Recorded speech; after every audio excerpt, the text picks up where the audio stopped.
maldição da ômega invisível. Uma serva amaldiçoada a perder tudo o que amasse. Um rei imortal que não podia confiar no próprio coração.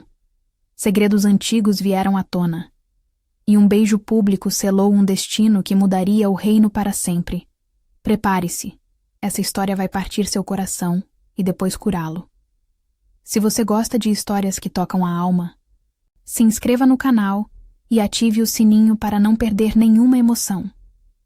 A neve caía sobre Valedran naquela noite, mas o frio que percorria o castelo não vinha do inverno. Vinha do silêncio. Do tipo de silêncio que nasce quando lobos gigantes, treinados para proteger um reino inteiro, recusam comando e olham para o vazio como se vissem algo que ninguém mais enxerga. Elinor conhecia esse silêncio. Conhecia-o desde menina, quando aprendeu que sua presença cobrava um preço e que amar era perder. Ela não sabia ainda que o mesmo instinto que a fizera invisível a vida inteira estava prestes a colocá-la no centro de um jogo onde reis e sacerdotes apostavam poder e onde a verdade custava sangue.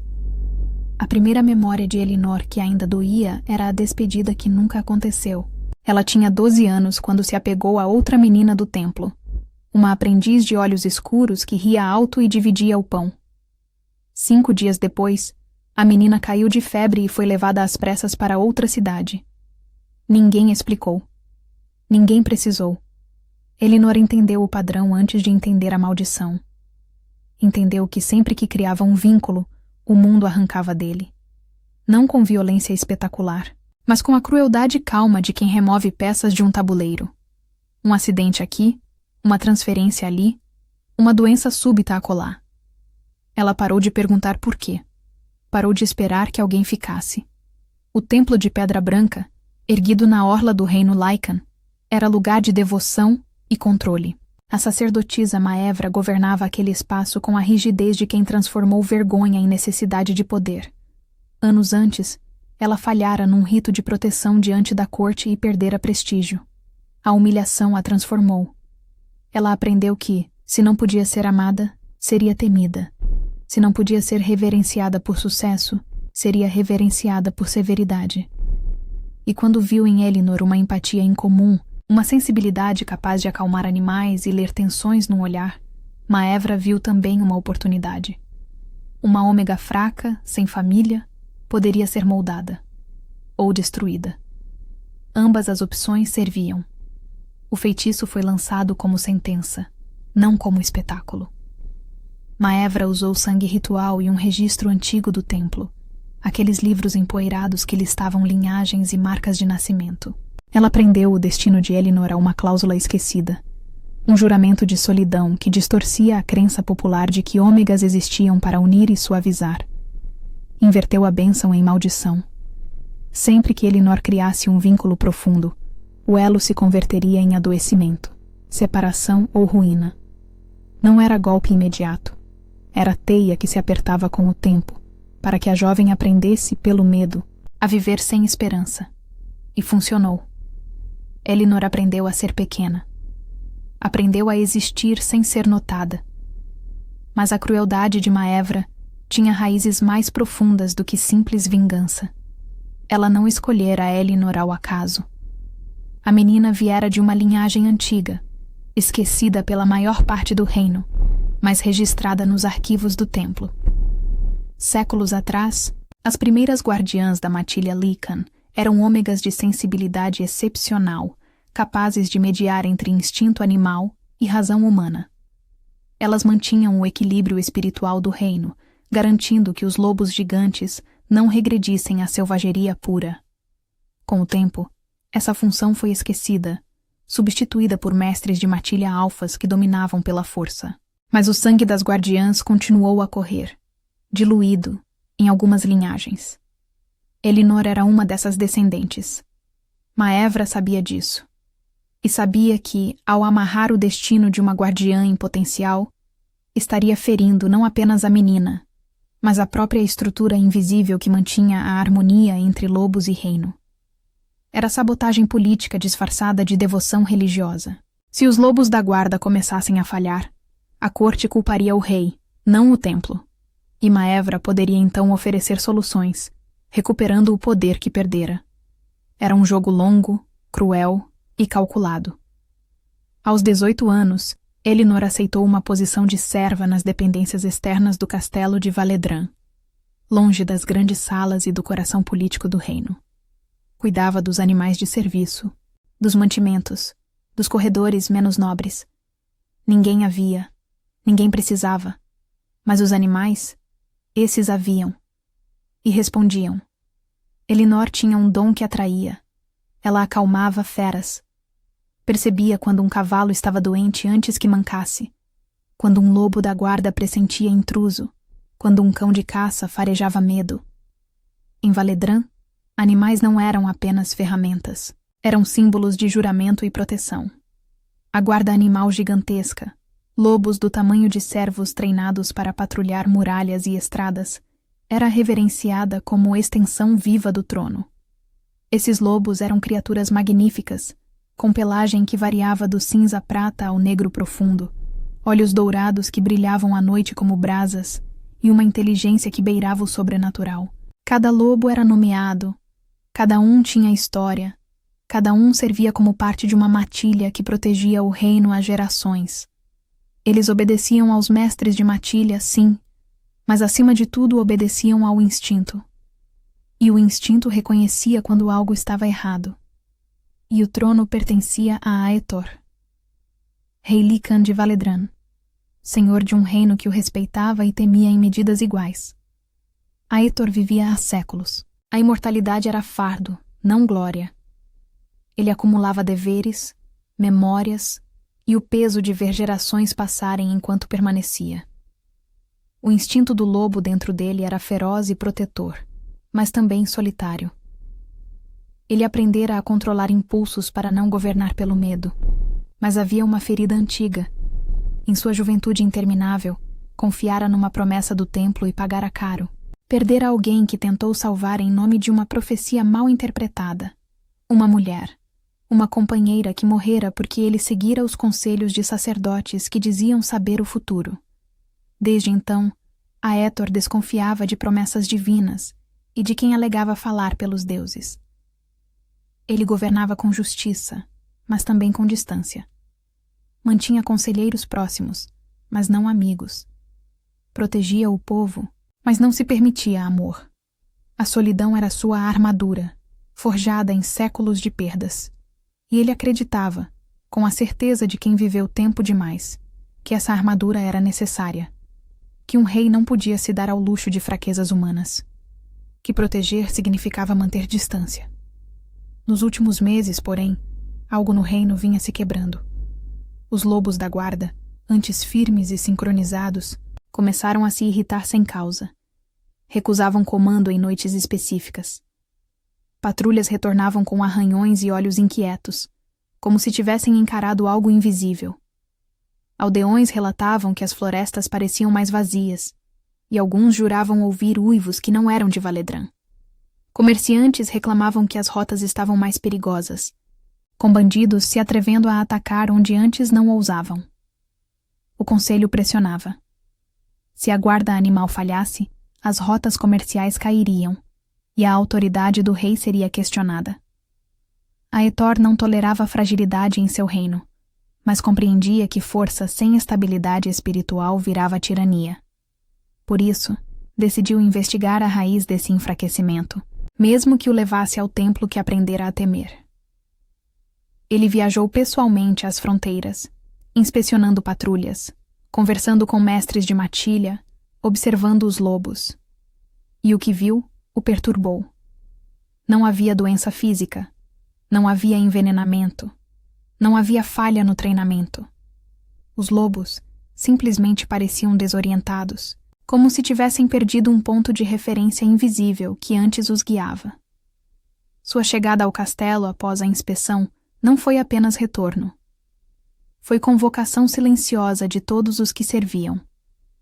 Como mandava a tradição, a primeira noite do rei em casa exigia o rito de vigília da matilha, quando os lobos gigantes percorriam os pátios e confirmavam, pelo comportamento, a presença do soberano. Era ritual antigo, tão antigo quanto o próprio trono, e servia como termômetro espiritual do reino. Se os lobos caminhavam em harmonia, o reino estava bem. Se hesitavam, algo precisava ser corrigido. Foi nessa noite que Elinor, encarregada de levar água e ervas aos tratadores, se viu próxima demais da passagem dos lobos. Ela tentou se afastar, como sempre fazia quando eventos importantes aconteciam. Mas o corredor estava cheio de servos, e ela acabou encurralada contra uma parede de pedra fria. Um dos lobos mais antigos, um guardião cinzento chamado Bran, parou diante dela. Farejou o ar. Elinor congelou, esperando-o rosnar, a ameaça, a ordem para que se retirasse. Mas Bran não rosnou. Ao contrário, abaixou a cabeça, como se reconhecesse algo. Como se prestasse respeito. Esse gesto atraiu olhares. Garrick, tratador experiente e homem leal, mas pragmático, franziu o senho. Lobos da guarda não se curvavam às servas. Não se curvavam a ninguém, exceto ao rei. E mesmo assim era reconhecimento, não submissão. Outros servos murmuraram. Alguns recuaram, com medo de que Elinor tivesse feito algo errado. Algo que pudesse trazer punição para todos. Aetor, que observava à distância do balcão superior, viu o momento. Ele conhecia Bran como conhecia a própria respiração. Conhecia cada lobo da guarda pelo nome, pela história, pelos hábitos. Sabia que aquele lobo não errava instintos, e se Bran reconhecera algo numa serva invisível, isso não podia ser ignorado. A proximidade entre rei e serva não poderia ocorrer por capricho. A corte possuía regras rígidas. Uma ômega de baixa posição, sem família, devia manter-se longe das rotas nobres.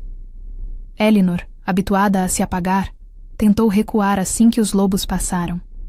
Tentou voltar à invisibilidade que a protegia. Mas o destino, ou a necessidade, não permitiu. Naquele mesmo dia, um dos lobos mais jovens se ferira numa patrulha e recusara comida, ameaçando entrar em fúria de dor. Os mestres de matilha falharam em acalmá-lo. Tentaram força, tentaram comando, tentaram ervas sedativas. Nada funcionou. O jovem lobo, chamado Ash por causa da pelagem cor de cinza, estava à beira de enlouquecer. Garrick, pressionado pelo dever, lembrou-se do que vira ao longo dos meses. Sempre que Elinor se aproximava dos estábulos, os cavalos mais nervosos se acalmavam. Sempre que passava perto dos canis, os cães de caça paravam de latir. Ela tinha algo, algum dom natural que os mestres de matilha treinados não possuíam. Ele a chamou, não por bondade romântica, mas por necessidade pura. Se um lobo gigante enlouquecesse dentro do castelo, poderia matar servos, ferir nobres, causar uma crise política que ninguém queria enfrentar. Elinor aceitou, mesmo com o medo de criar vínculo e pagar o preço. Ela sabia o que acontecia quando se aproximava demais de alguém ou algo que importava. Sabia que o mundo cobraria. Mas também sabia que recusar seria covardia. E se havia algo que os anos de solidão lhe ensinaram, era que a coragem não significava ausência de medo, mas agir apesar dele. Ela entrou no recinto onde Ash estava preso, uma área cercada de madeira reforçada. O lobo rosnou ao vê-la. Mostrou os dentes. Elinor não recuou, mas também não avançou. Ela simplesmente sentou-se no chão, a uma distância respeitosa, e esperou. Não falou. Não tentou tocar. Apenas respirou com calma e ofereceu presença sem ameaça. Ash a observou com olhos dourados cheios de dor e desconfiança. Elinor tirou ervas calmantes que carregava no bolso do avental, esmagou-as entre os dedos para liberar o aroma e deixou-as no chão entre ela e o lobo. Depois, continuou esperando. Minutos passaram. Garrick observava de fora, pronto para intervir se necessário. Mas então, algo mudou. Ash farejou o ar. Deu um passo em direção às ervas. Depois outro. E quando finalmente abaixou a cabeça para cheirar as plantas, seu corpo relaxou visivelmente. A tensão deixou os músculos. A dor continuava, mas o pânico se foi. Elinor se aproximou então, devagar, e examinou a pata ferida. Havia um espinho enterrado fundo, algo que os tratadores tinham medo de remover sem sedar o animal completamente. Mas com Ash calmo, ela conseguiu. Puxou o espinho com cuidado, limpou o ferimento com panos embebidos em ervas antissépticas e enfaixou a pata com tiras de tecido limpo. O lobo a observou durante todo o processo, e quando ela terminou, ele fez algo que chocou Garrick. Lambeu a mão dela. Gesto de aceitação, de confiança. A notícia percorreu os corredores como fogo, chegou aos ouvidos do conselho, e chegou aos ouvidos do rei. Aitor exigiu saber quem era ela e por que um lobo respondera a uma serva. Para Elinor, aquilo era perigo. Ser notada sempre levara a perdas. Ela tentou esconder-se atrás de formalidades, dizendo apenas que cumpria seu trabalho.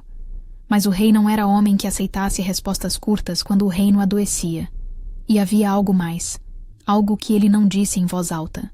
Desde o momento em que Bran se curvara, desde que vira Elinor pela primeira vez através do balcão, Aetor sentira um puxão instintivo.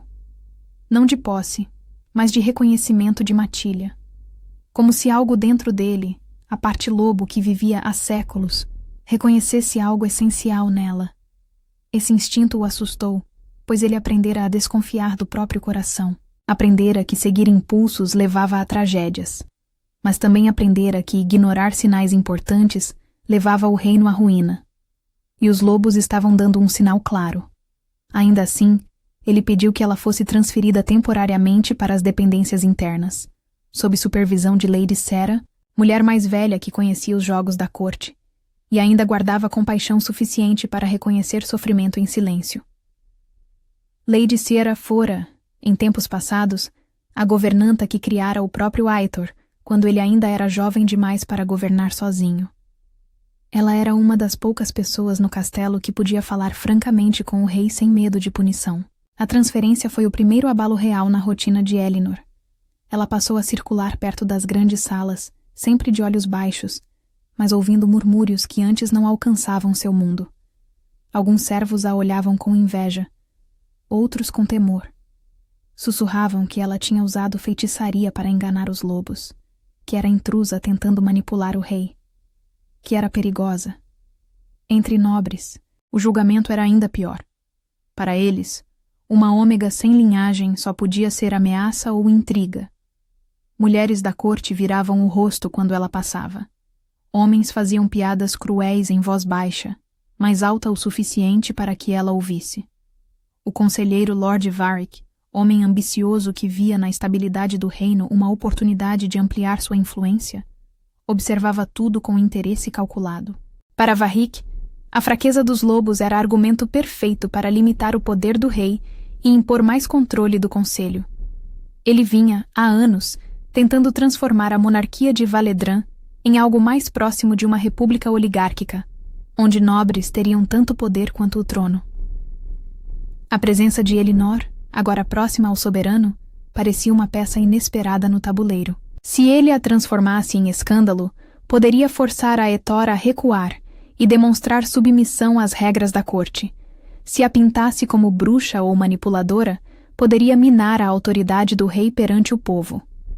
Enquanto isso, Aetor seguiu sua busca pela verdade. Ordenou que o escriba real, Odran, revisasse registros antigos sobre maldições e linhagens, e exigiu acesso a documentos do templo. Odran era homem meticuloso, de meia idade, com olhos cansados de ler à luz de velas e mãos manchadas de tinta. Ele servia a coroa há décadas e conhecia os arquivos do reino melhor que qualquer outro. Se havia segredos enterrados em registros antigos, Odran os encontraria.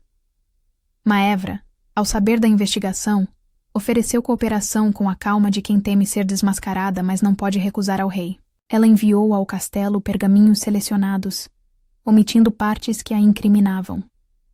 Mas Maevra subestimou a persistência de Odran. O escriba não se contentou com o que foi oferecido. Ele cruzou referências, procurou lacunas, comparou selos e assinaturas, e encontrou algo perturbador.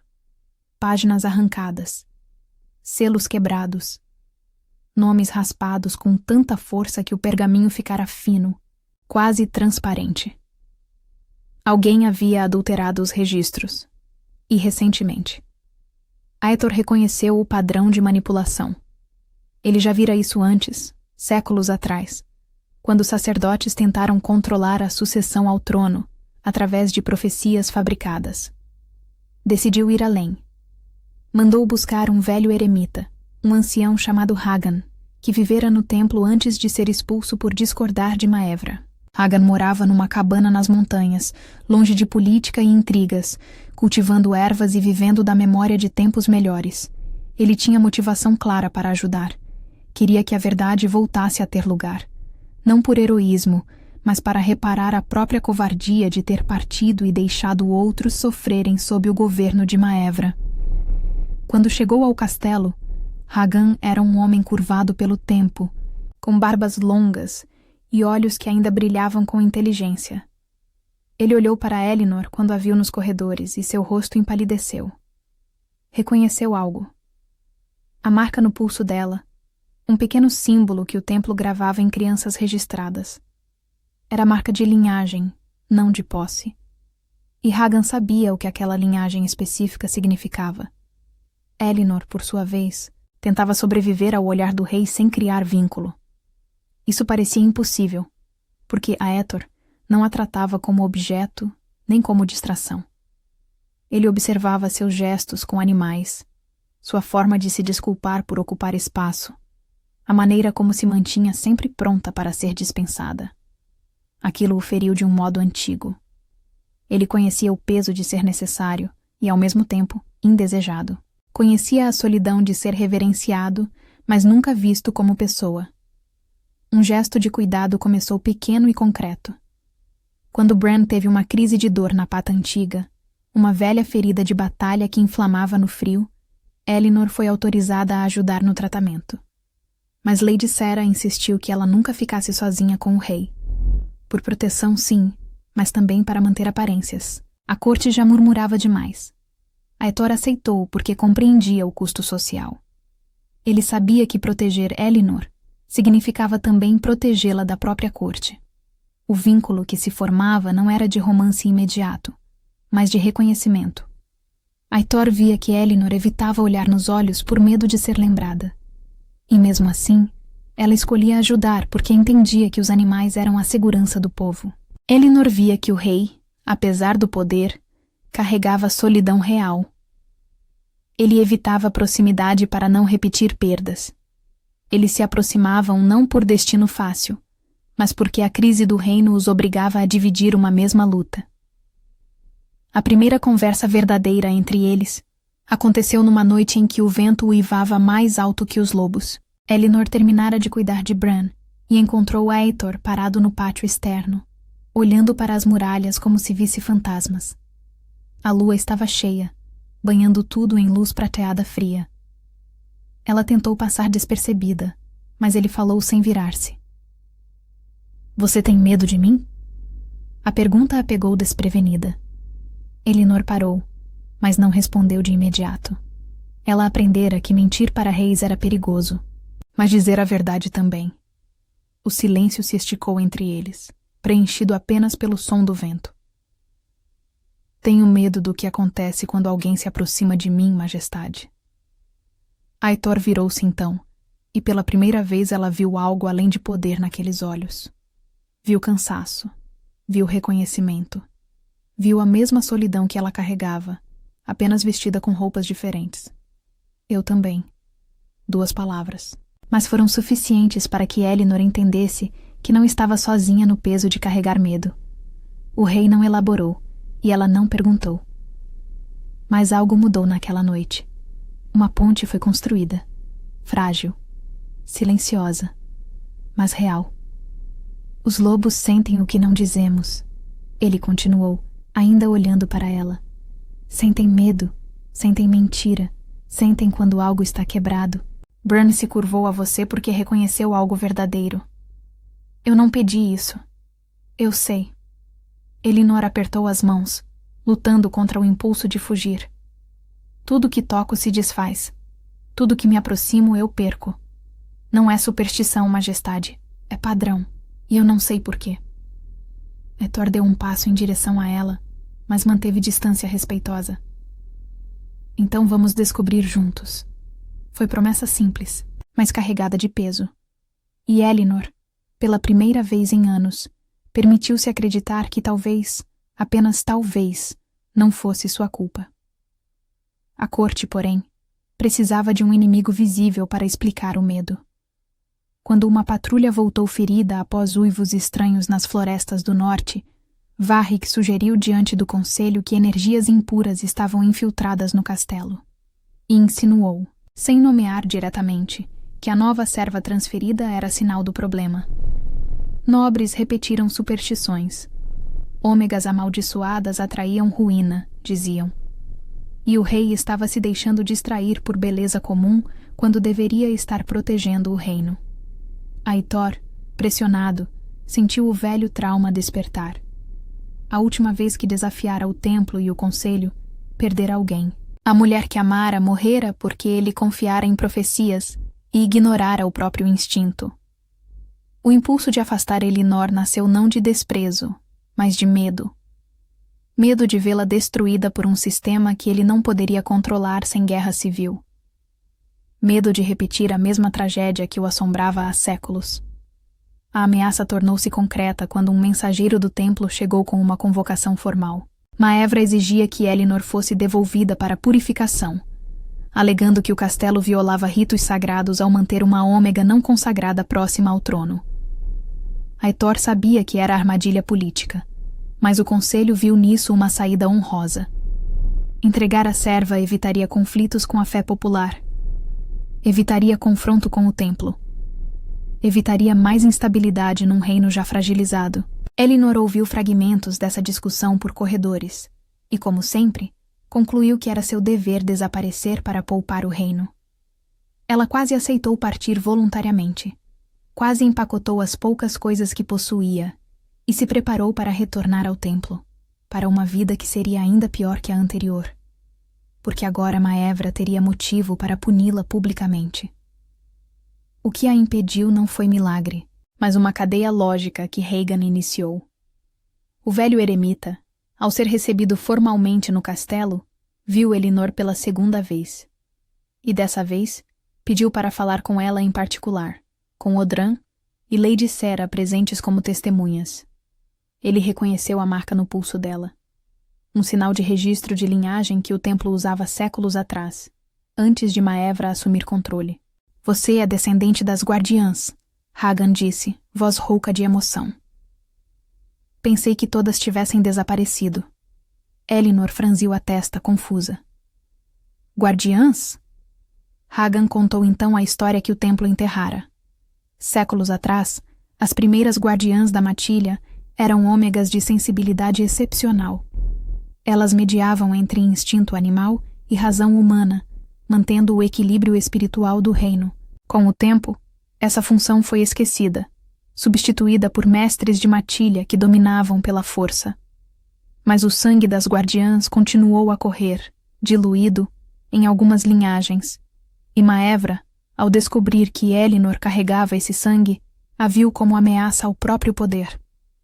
Ele contou ao escriba Odran que Maevra registrava crianças não para abençoar, mas para amarrar destinos, e que havia uma cláusula antiga escondida em um livro de votos, um juramento corrompido que ela usava para controlar aqueles que poderiam desafiá-la. Odran, com método e paciência, encontrou o livro. Levou 3 dias de busca, revirando arquivos empoeirados que ninguém tocava há décadas. Quando finalmente o encontrou, era volume fino, com capa de couro escuro e páginas amareladas pelo tempo. Não era feitiço vistoso, mas texto legal religioso. Um juramento de solidão que obrigava a vítima a perder o que escolhesse amar, para provar obediência ao templo e aos deuses. O grande horror era o motivo. Maevra não fizera isso ao acaso. Fizera para criar um exemplo vivo e recuperar poder sobre o reino, mostrando que o templo podia decidir quem merecia amor e quem merecia isolamento. Ao amarrar o destino de uma guardiã em potencial, ela não só destruía Elinor, mas sabotava a própria estrutura invisível que mantinha a harmonia da matilha. Aetor leu o documento e entendeu tudo. Por isso os lobos enfraqueciam. Por isso as patrulhas falhavam. Por isso o reino parecia desequilibrado. O juramento corrompido afetava a harmonia da matilha real, porque ômegas, na tradição Lycan, era um eixo emocional que estabilizava instintos coletivos. Ao mutilar o destino de uma ômega ligada por linhagem às antigas guardiãs da matilha, Maevra não atingiu apenas Elinor. Atingiu a própria estrutura espiritual do reino. A raiva que Aetor sentiu era fria, controlada, mas absoluta. Ele convocou reunião emergencial do conselho. Maevra foi chamada a comparecer. E pela primeira vez em séculos, o rei usou toda a autoridade de sua posição para exigir verdades. Elinor, ao descobrir que sua solidão não era falha pessoal, mas punição deliberada, sentiu raiva e alívio misturados. A raiva era perigosa, pois poderia fazê-la agir impulsivamente e ser destruída pela corte. O alívio era doloroso, pois significava que ela vivera anos se culpando por algo imposto. Mesmo assim, a maldição continuava ativa. Odran explicou com a precisão de um estudioso que havia uma linha clara no juramento. Só poderia ser quebrada quando alguém, sabendo do risco e da natureza do feitiço, escolhesse Elinor livremente, sem obrigação, sem coerção, diante de testemunhas suficientes para que o mundo reconhecesse a escolha como verdadeira. Não era beijo mágico por romantismo, mas um selo social e espiritual. Em Valedran, juramentos públicos tinham poder, porque sustentavam alianças, e porque a matilha, humana e animal, acreditava neles. A escolha precisava ser real, consciente e pública para quebrar o que fora amarrado em segredo e mentira. Aetor se viu diante de uma decisão que poderia desestabilizar tudo. Se escolhesse Elinor em público, desafiaria o conselho e o templo, e daria a Varric munição para acusá-lo de fraqueza. Se a afastasse, manteria a paz imediata, mas manteria a maldição, e os lobos continuariam a definhar. Era a escolha entre estabilidade política e integridade do reino, entre aparências e verdade. Elinor, por sua vez, tinha dois objetivos conflitantes. Queria pertencer e ser vista, mas queria proteger o reino da própria presença. Seus obstáculos eram duros e concretos. O preconceito da corte e a lei tácita que uma serva não podia tocar o rei, e o medo internalizado de que qualquer amor que aceitasse destruiria alguém. Ela precisava escolher, e a escolha exigia coragem que ela não tinha permissão social para ter. Varric moveu-se rápido. Marcou uma sessão do conselho ampliado, chamando nobres e representantes do templo, sob o pretexto de proteger a estabilidade. Maevra compareceu com suas vestes cerimoniais, confiante de que ainda controlava a narrativa. Ela tentou transformar Elinor em bode expiatório, exigindo sua entrega e pintando o rei como enganado por influências impuras. Mas Garrick e Lady Sarah, que haviam visto a verdade de perto, arriscaram-se ao apoiar Elinor publicamente, não por rebeldia romântica, mas porque sabiam que perder os lobos significava perder o reino. Garrick testemunhou sobre o que vira, como os lobos respondiam a Elinor, como Ash se acalmara, como Bran a reconhecera. Lady Sarah testemunhou sobre o caráter da jovem, sobre sua gentileza e cuidado, sobre como ela nunca buscara atenção ou poder. Odran apresentou os registros, expondo as lacunas e o juramento corrompido. Mostrou as páginas arrancadas, os selos adulterados, as evidências de manipulação. Hagan testemunhou sobre a linhagem das guardiãs e sobre como Maevra distorcera tradições sagradas para fins pessoais. Maevra tentou negar, alegando tradição, dizendo que era necessário para preservar pureza. Mas sua voz falhou quando Aetor, com a autoridade de séculos, a confrontou diretamente. Você não serviu aos deuses, serviu ao próprio orgulho. A sala ficou em silêncio. Maevra, pela primeira vez, não teve resposta. Aetor sentiu o instinto do lobo rugir. Não para matar, mas para proteger. Ele também sentiu a velha ferida, o pavor de escolher alguém e condená-la. Mas dessa vez, ele tinha informação. Tinha verdade. Tinha escolha consciente onde antes só tivera manipulação. Foi Elinor quem, invisível a vida inteira, deu o passo mais difícil. Ela não implorou. Não dramatizou.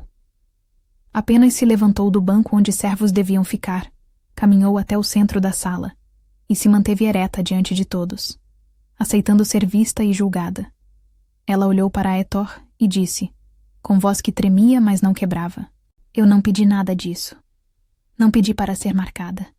Não pedi para perder todos que amei. Mas também não vou mais me esconder como se fosse minha culpa. Se o reino precisa de mim, aqui estou. Se não precisa, vou embora. Mas a escolha não pode mais ser de Maevra, nem do conselho. Tem que ser minha. E dele. Ela apontou para Aetor, e naquele gesto reclamou sua própria agência, sua própria voz. Aetor então fez a única coisa que quebrava tanto o feitiço quanto o jogo político. Escolheu com plena consciência. Ele se aproximou diante do conselho, diante do templo, diante da matilha de lobos que circundava o salão externo por tradição de vigília. Os animais sentiam a tensão, observavam com olhos dourados brilhando na penumbra. Eu, Aetor, rei de Valedran, reconheço Elinor como parte legítima desta matilha. Reconheço seu sangue, sua linhagem, seu direito de existir sem medo. E escolho, conscientemente, quebrá-la do juramento que nunca deveria ter sido lançado. Ele estendeu a mão. Elinor a tomou. E diante de todos, ele a puxou para perto e a beijou. Não foi beijo apaixonado de contos de fadas. Foi beijo de juramento. Breve. Público. Irrefutável. Selo de uma escolha que ninguém poderia desfazer. A maldição, que vivia de negar a Elinor o direito de ser escolhida, perdeu o fundamento. Não houve luz sobrenatural espalhafatosa. Houve mudança observável e imediata. Os lobos da guarda, antes inquietos, aquietaram-se como se um nó interno tivesse sido desfeito. Bran uivou uma única vez, longo e alto. E outros responderam em harmonia, vozes se entrelaçando em coro, que não se ouvia há meses. Era som de matilha unida, de equilíbrio restaurado. A corte não se curvou por romance, curvou-se por consequência. Se os lobos voltavam ao equilíbrio, o reino voltava a respirar. Varric tentou virar o gesto contra o rei, argumentando que era demonstração de fraqueza emocional. Mas perdeu terreno rapidamente. Sua narrativa de impureza desmoronou diante do fato de que a matilha, símbolo máximo da legitimidade do trono, aceitara Elinor completamente. O conselho, sempre pragmático, recuou para não ser visto como inimigo do próprio símbolo de Valedran. Maevra foi destituída, não executada, porque Aetor sabia que sangue demais criaria mártir e mais revolta. A punição foi política e religiosa. Ela foi exilada do templo, impedida de tocar registros, proibida de realizar rituais, perdeu o que mais queria, autoridade. E com sua queda, o templo foi reorganizado sob supervisão de um conselho misto que incluía representantes da corte, garantindo que nunca mais uma pessoa teria tanto poder sem prestação de contas. Mas quebrar a maldição não significava apagar suas marcas. Elinor, livre do feitiço, ainda carregava anos de medo internalizado. Ela tremia ao ser tratada com respeito. Esperava que o mundo cobrasse um preço por cada afeto. Nos dias que se seguiram, Lady Sera a encontrou mais de uma vez parada em corredores, como se esperasse ordens que não vinham mais. A liberdade assustava tanto quanto a prisão. Aetor entendeu isso porque ele mesmo conhecia o peso de carregar cicatrizes que o tempo não curava. Ele não a colocou no centro como troféu. Não a transformou em símbolo vazio. Em vez disso, deu-lhe função. Porque função, em Valedran, é como se ganha lugar. Com o apoio de Lady Sera e Garrick, Elinor passou a atuar oficialmente junto à guarda animal, cuidando do bem-estar dos lobos e treinando aprendizes. Inclusive jovens servos que antes temiam aproximar-se. O trabalho não era fácil. Havia resistência, murmúrios, olhares de desconfiança. Mas Elinor aprendeu algo novo. Aprendeu que ser vista não era o mesmo que ser destruída, e que pertencer exigia não apenas ser aceita, mas aceitar-se. Ela começou pequeno, ensinando os servos a ler comportamento animal, a identificar sinais de doença ou desconforto, a se aproximar com respeito em vez de medo. A subtrama do cuidado se completou quando Ash, o lobo jovem ferido que ela ajudara no início, recuperou-se totalmente e passou a obedecer com confiança. Ele a seguia pelos pátios, um guardião silencioso que provava aos céticos que ela não trazia ruína, mas equilíbrio. Outros lobos começaram a responder da mesma forma, e com o tempo, até os mestres de matilha mais tradicionais reconheceram que ela tinha dom genuíno. Aitor também mudou. Ao escolher Elinor publicamente, ele enfrentou sua própria história. Deixou de se guiar pelo medo do passado e aceitou que proteger não é afastar, mas sustentar. A solidão do rei, construída ao longo de séculos, encontrou pela primeira vez um espaço onde não precisava ser virtude. Ele não se tornou menos poderoso, tornou-se mais íntegro, porque sua autoridade passou a incluir compaixão sem fraqueza. Foi numa noite de lua cheia, 3 meses após a quebra da maldição, que Aitor chamou Elinor ao jardim interno do castelo. O ar estava frio, mas não hostil. Ele esperava perto da fonte de pedra, onde a água corria mesmo no inverno, formando cristais de gelo nas bordas. Quando ela se aproximou, ele não falou de imediato. Apenas estendeu a mão. — Você ainda tem medo? Elinor olhou para a mão estendida, depois para o rosto dele, e pela primeira vez em sua vida, respondeu com a verdade completa. — Tenho, mas não o suficiente para recusar. Ela colocou a mão na dele, e Aitor a puxou suavemente para perto, não com urgência, mas com a certeza de quem finalmente encontrou algo que valia o risco. Então me aceite. Não como proteção, não como dívida, mas como escolha. Ele se ajoelhou diante dela, gesto que chocou Elinor até a medula. Reis não se ajoelhavam, mas Aitor não estava agindo como rei, estava agindo como homem. Case-se comigo, não porque o conselho exige, não porque o reino precisa, mas porque eu escolho você. E quero que você me escolha também. Elinor sentiu lágrimas queimarem. Ela poderia ter dito sim de imediato. Mas ela aprendera algo importante nos últimos meses. Aprendera que escolhas verdadeiras exigem consciência, não impulso. Você sabe o que está pedindo? Sabe que vão dizer que você está fraco, que se casou com uma serva por obsessão. Sei, e não me importo. E se eu não souber ser rainha? Se eu falhar? Então falhamos juntos, e tentamos de novo. Elinor fechou os olhos, respirou fundo, e quando os abriu, não havia mais dúvida. Então sim, eu aceito. O casamento foi anunciado com toda a formalidade que a corte exigia.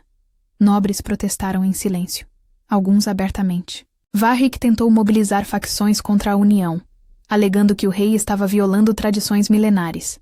Mas Aitor, com a sabedoria de séculos, jogou o jogo político com precisão. Ele não justificou a escolha com amor. Justificou com resultados. Os lobos estavam estáveis. As patrulhas, seguras. As rotas comerciais, protegidas. O reino respirava melhor do que respirara em anos. E tudo isso começou quando Elinor foi reconhecida. A cerimônia aconteceu sob a lua cheia, no pátio central do castelo, com a matilha de lobos formando um círculo ao redor. Tradição antiga mandava que a união de um rei Lycan fosse testemunhada pelos guardiões animais, pois eles sentiam o que palavras não podiam esconder. Se os lobos rejeitassem a união, o casamento não teria validade espiritual. Se aceitassem, o vínculo seria inquebrantável. Elinor entrou vestida com simplicidade, mas com dignidade. Não usou ouro excessivo nem pedras preciosas que não lhe pertenciam por direito próprio.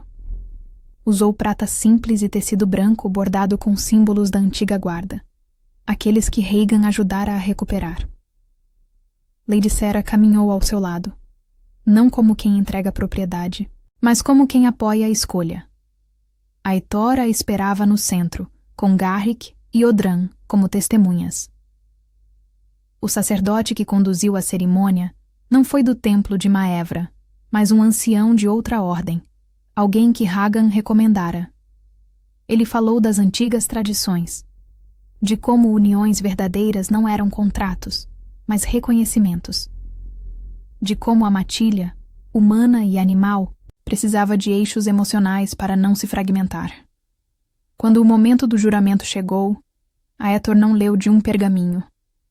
Ele falou do coração. Eu, Aetor, rei de Valedran, escolho você, Elinor, como companheira, como rainha, como eixo da minha matilha. Prometo proteger não aprisionando, mas sustentando. Prometo respeitar, não silenciando, mas ouvindo. E prometo amar, não possuindo, mas escolhendo todos os dias, até que meu último suspiro se apague. Elinor, com a voz tremendo, mas firme, respondeu. Eu, Elinor, aceito você, Aetor, como companheiro, como rei, como parte da minha matilha. Prometo não desaparecer por medo, mas existir com coragem. Prometo não me apagar por conveniência, mas brilhar onde for necessário. E prometo amar não por gratidão, mas por escolha, todos os dias, até que meu último suspiro se apague. Eles selaram o juramento com um beijo. E os lobos uivaram, não em ameaça, mas em reconhecimento. O som ecoou pelas muralhas e percorreu o reino. Aldeões que ouviram souberam, sem precisar de mensageiros, que algo havia mudado. A celebração que se seguiu foi contida, mas significativa. Servos que antes temiam até olhar para Elinor, agora a cumprimentavam com respeito. Não porque foram ordenados, mas porque viram nela algo que reconheciam. Nos meses que se seguiram, Elinor não se contentou em ser apenas consorte. Ela usou sua nova posição para transformar o reino de dentro, mas cada mudança foi batalha travada com paciência e estratégia. A primeira proposta que apresentou ao conselho foi simples: que jovens servos, especialmente ômegas sem família ou posição, recebessem treinamento junto à guarda animal. Não como mestres ainda não, mas como aprendizes que poderiam eventualmente ter função além de servidão invisível. A resistência foi imediata e furiosa. Lord Theon, um nobre mais velho que se orgulhava de tradições, levantou-se durante a reunião e declarou que aquilo era perversão da ordem natural. Que ômegas serviam melhor em cozinhas e jardins, não entre animais de guerra. Que dar-lhes ambições acima de sua posição criaria caos social. Outros nobres murmuraram concordância. Até Garrick, que apoiava Elinor, hesitou visivelmente. Mas Elinor não recuou. Ela esperou que os murmúrios se acalmassem, e então falou, voz clara cortando o ar pesado da sala. Não estou propondo que servos governem lobos. Estou propondo que aqueles com dom natural não sejam desperdiçados em tarefas que qualquer um pode fazer. Os lobos da guarda protegem este reino. Se falharem, todos aqui sofrerão as consequências, não importa o sangue que carreguem. Usar todos os recursos disponíveis não é perversão, é sabedoria. Theon bufou, mas não teve resposta imediata. Aetor, sentado no trono, observou em silêncio. Ele aprendera a deixar Elinor lutar suas próprias batalhas quando possível, intervindo apenas quando necessário. E naquele momento, não era necessário. Ela estava segurando o terreno sozinha. Proponho um teste. Elinor continuou. 3 meses. 5 aprendizes escolhidos por habilidade, não por nascimento. Se falharem, reconhecerei publicamente que estava errada. Se tiverem sucesso, o programa continua. Era a oferta razoável.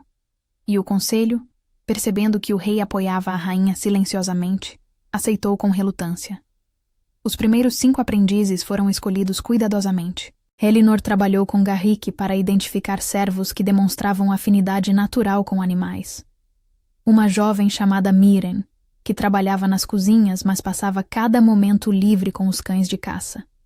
Um rapaz chamado Jorik, filho de um ferreiro, que tinha mãos gentis apesar da força.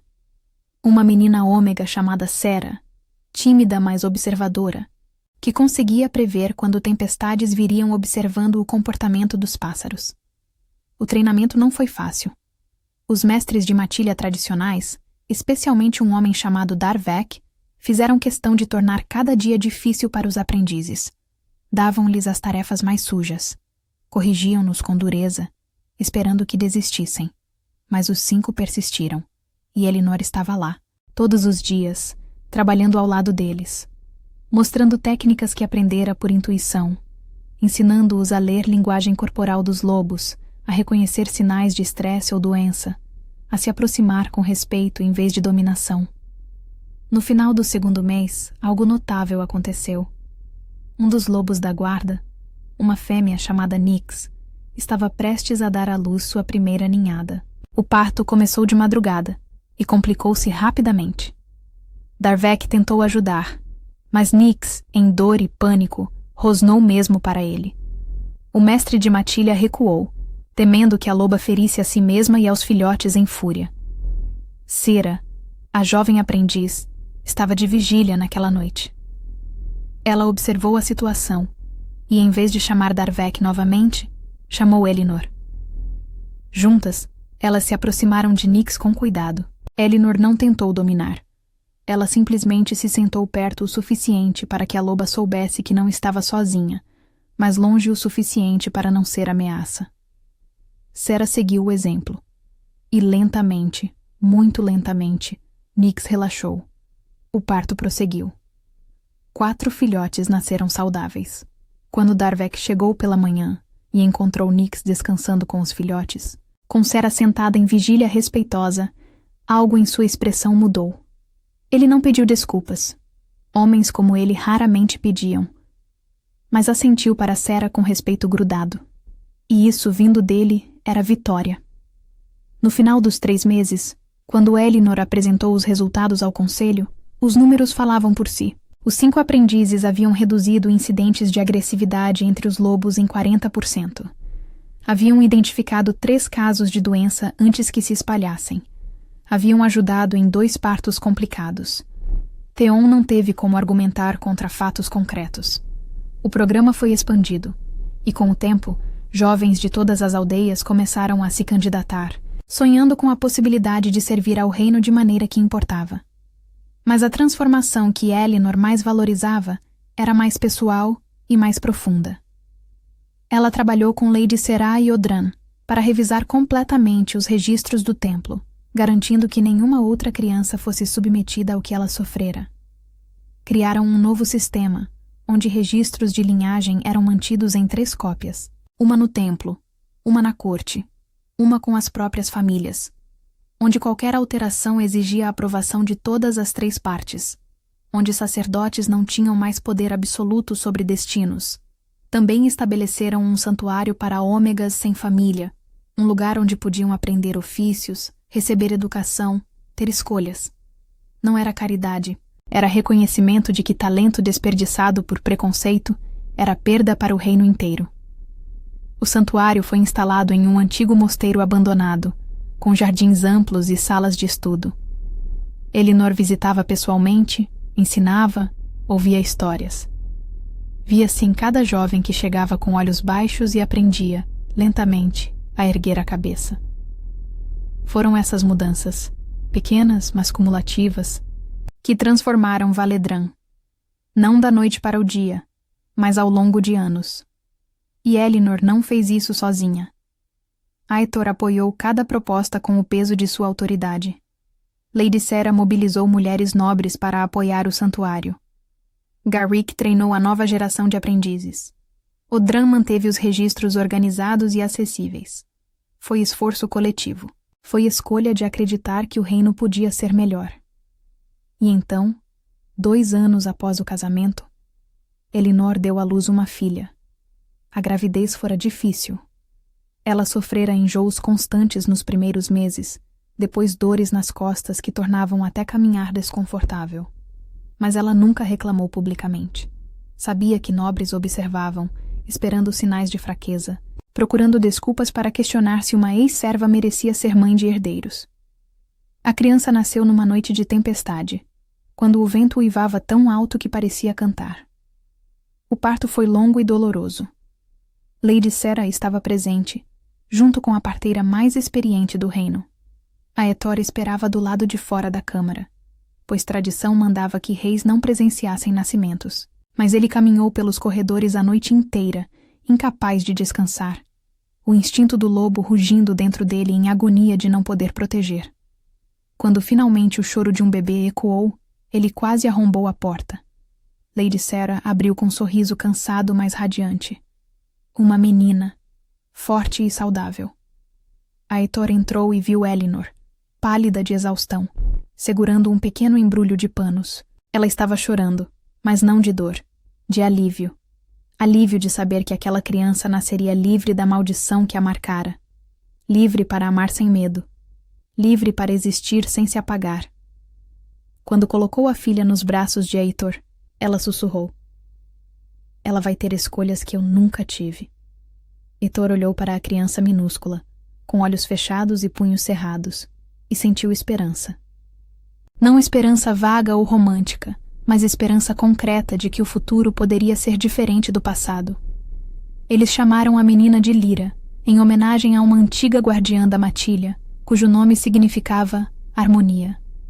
Lyra cresceu cercada de lobos e de histórias.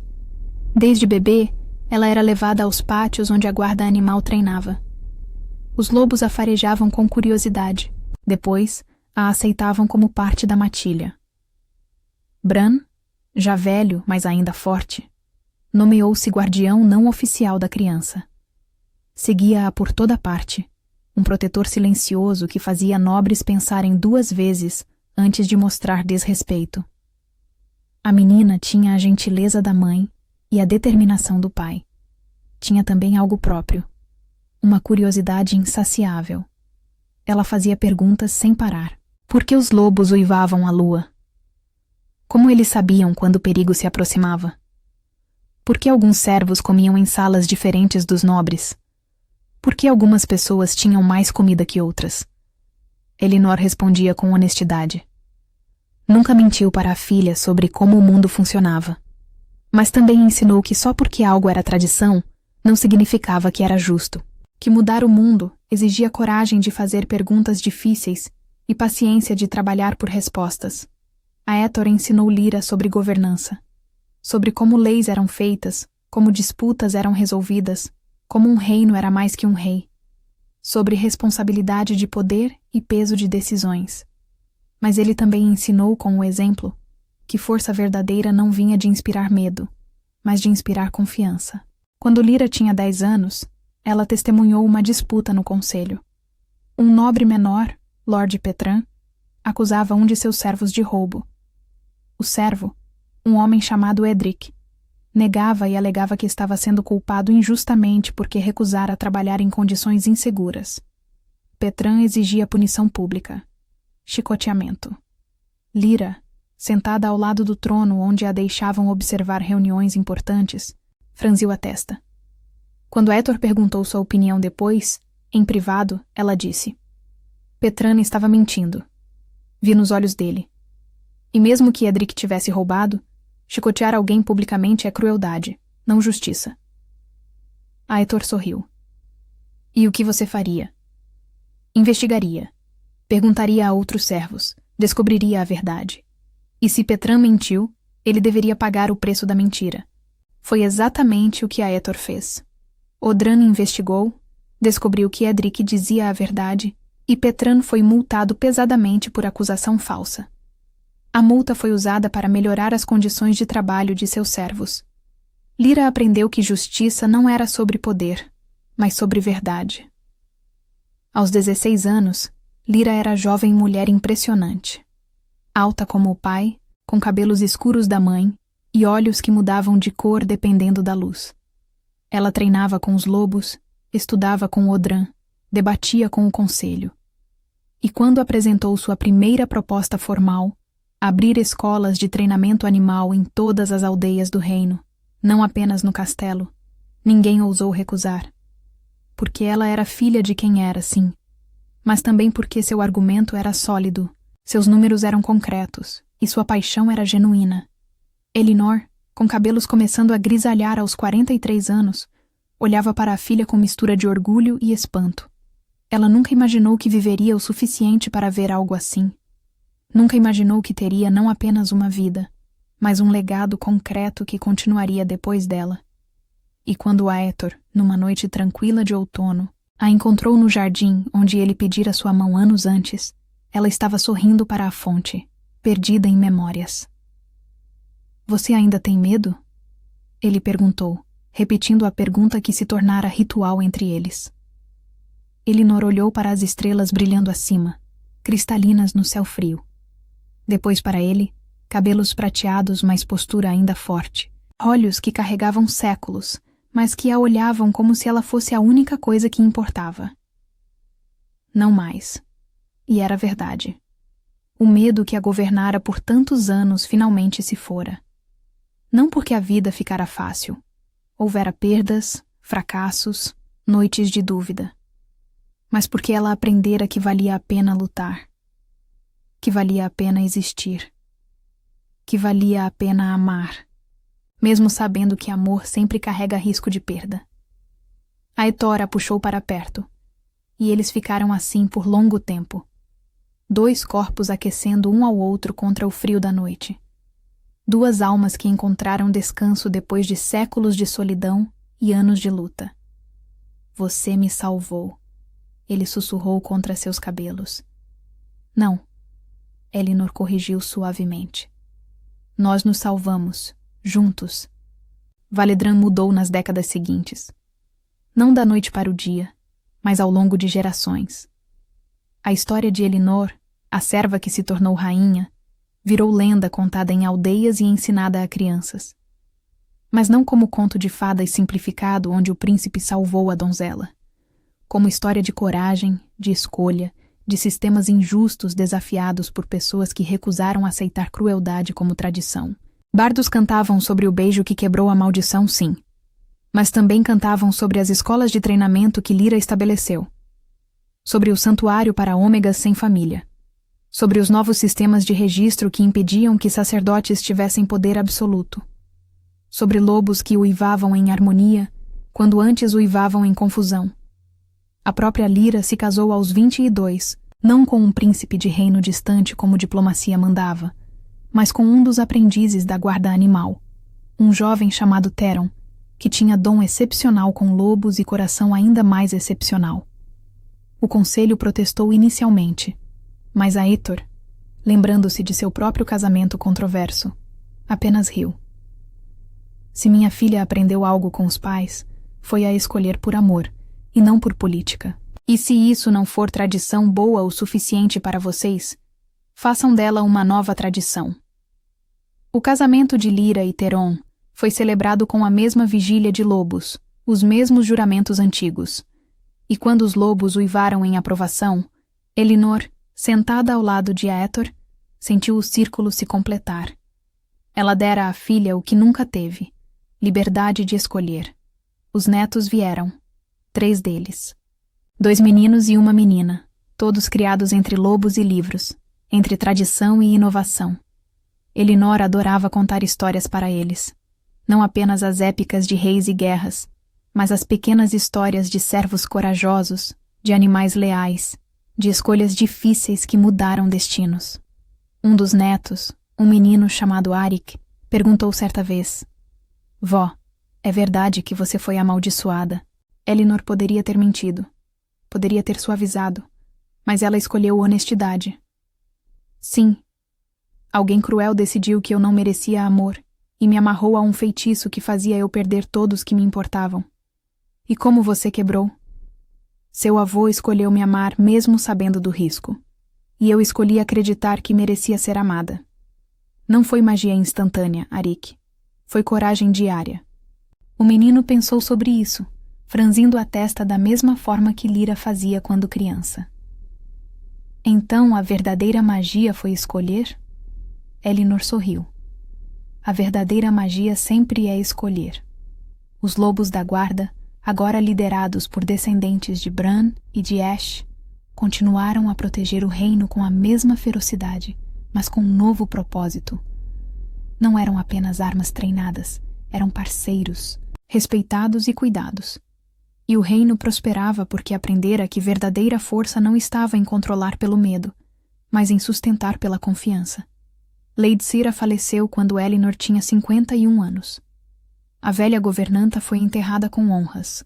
Choraram por nobres e servos igualmente. Elinor chorou como não chorava há anos, porque Será fora mais que aliada. Fora a primeira pessoa em sua vida adulta a tratá-la com dignidade sem motivo ulterior. Fora a mãe escolhida onde sangue não existia. Garrick a seguiu 3 anos depois, velho e satisfeito. Ele morreu nos estábulos, cuidando até o fim dos animais que amava. Os lobos uivaram por 3 noites seguidas, luto da matilha por um dos seus. Odran viveu mais, chegando aos 87 anos, cego nos últimos 5, mas ainda ditando correções para os escribas mais jovens. Quando finalmente partiu, seu último pedido foi ser enterrado com uma pena e tinta, caso haja histórias que precisem ser escritas no além. As perdas doeram, cada uma delas. Mas Elinor não quebrou, porque ela aprendera, ao longo dos anos, que amar não significava nunca perder. Significava valorizar enquanto se tinha, e honrar, depois que se foi. Hagan, o velho eremita que ajudara a expor a verdade, visitava o castelo ocasionalmente. Ele e Elinor desenvolveram amizade tranquila, baseada em entendimento mútuo de terem sobrevivido à crueldade e escolhido não se tornarem cruéis. Quando ele morreu aos 93, Elinor plantou um jardim de ervas medicinais em sua memória, próximo ao santuário que ele ajudara a imaginar. E então, Elinor envelheceu. Não de repente, mas gradualmente. Cabelos que grisalham ficaram brancos. Mãos que acalmavam lobos desenvolveram tremores leves. Pernas que caminhavam firme começaram a precisar de bengala. Mas ela nunca parou de trabalhar. Nunca parou de ensinar. Nunca parou de lutar pelas mudanças que acreditava necessárias.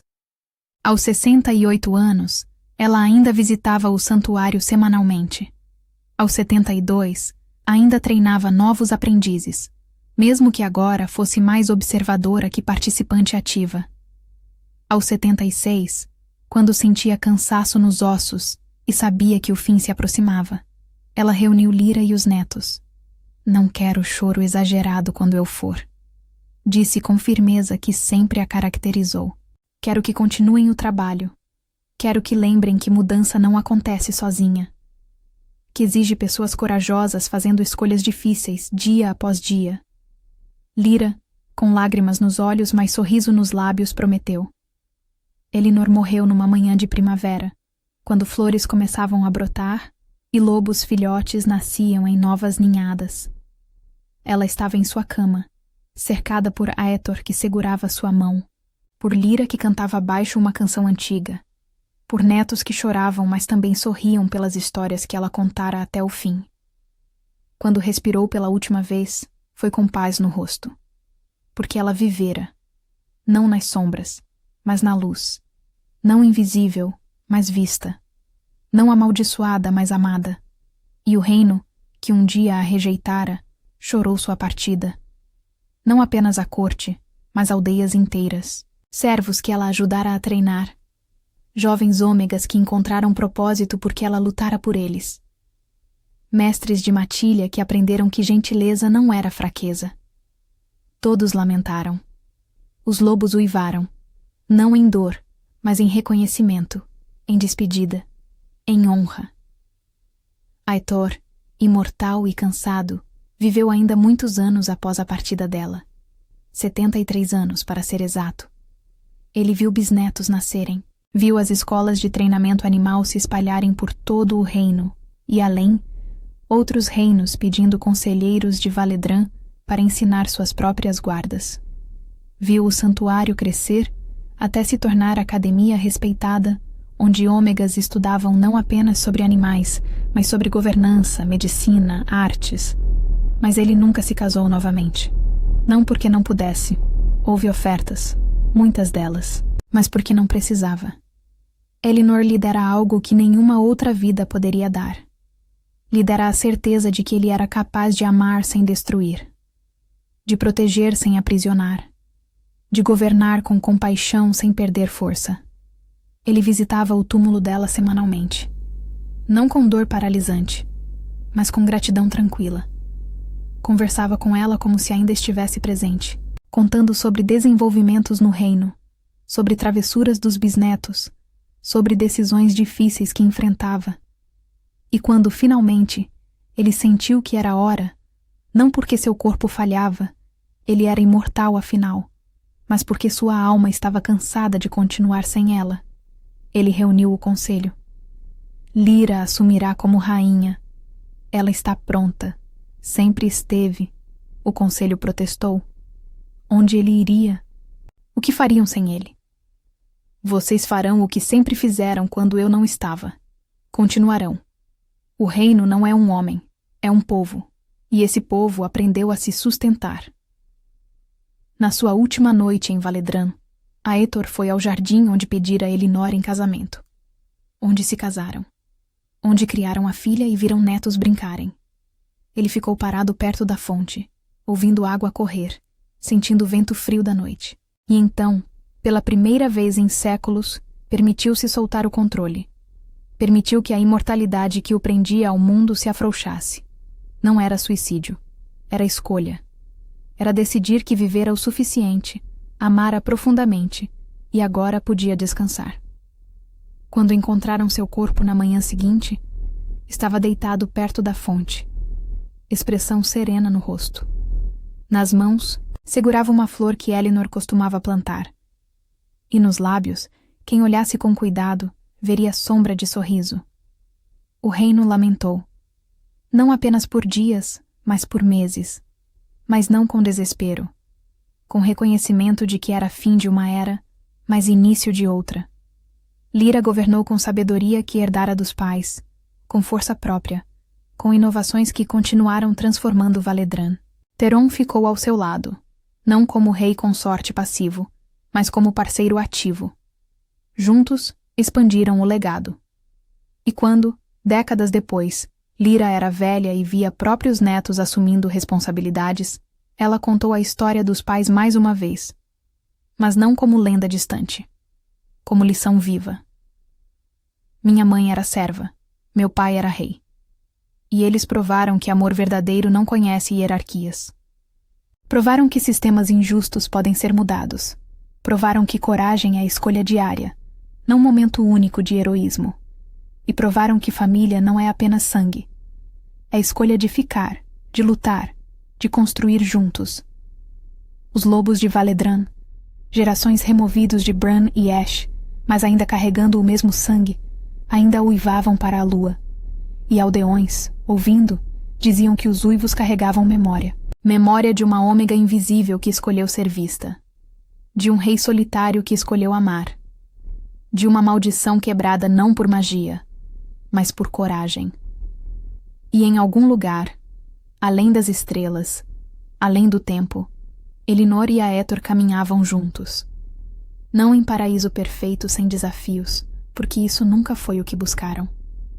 Mas em paz, que vem de saber que viveram plenamente, amaram completamente e deixaram o mundo melhor do que encontraram.